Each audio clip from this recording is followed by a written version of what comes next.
learn the trick of separating those tiny strands of embroidery floss without getting them tangled up.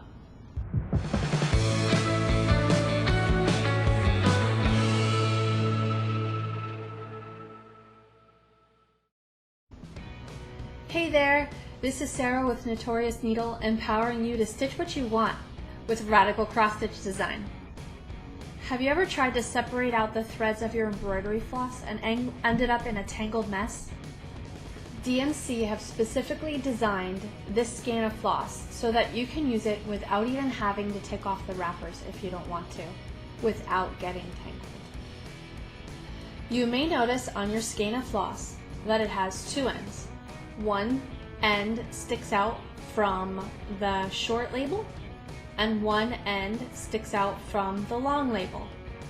You want to pull on the end that sticks out from the long label. Just grab the end and pull it out, and it should come out without tangling.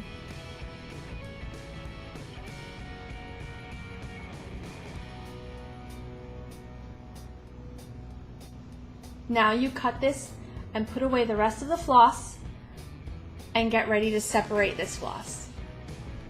If you're like me when I first started, I tried to thread the needle with the whole thing, all 6 strands. But that's not what that means. When a pattern calls for 1 or 2 strands of floss, it means one of those little 6 strands that the embroidery floss comes with. So here's how you separate them out quickly and easily without getting it tangled up.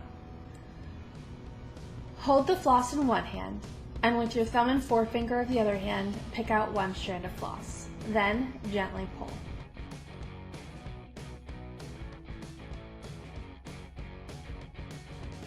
Then hold that strand of floss until it completely untwists. Now your embroidery floss kind of looks like this, and that's okay. Just grab one end and smooth it out.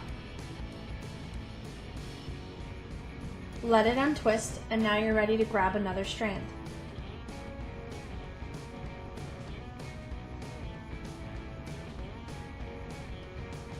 Pull it out slowly and hold it up until it completely untwists automatically. Smooth it out, it untwists some more.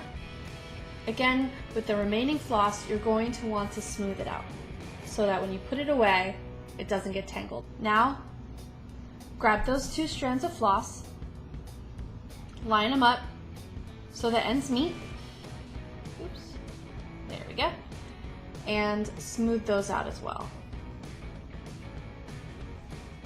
Now you're ready to thread your needle. Pro tip, if you pull the strands out one at a time like I showed you, you'll get a lot less tangling. If you want to learn more about cross stitch, check out the rest of my videos in my Cross Stitch for Beginners playlist. Stitch on!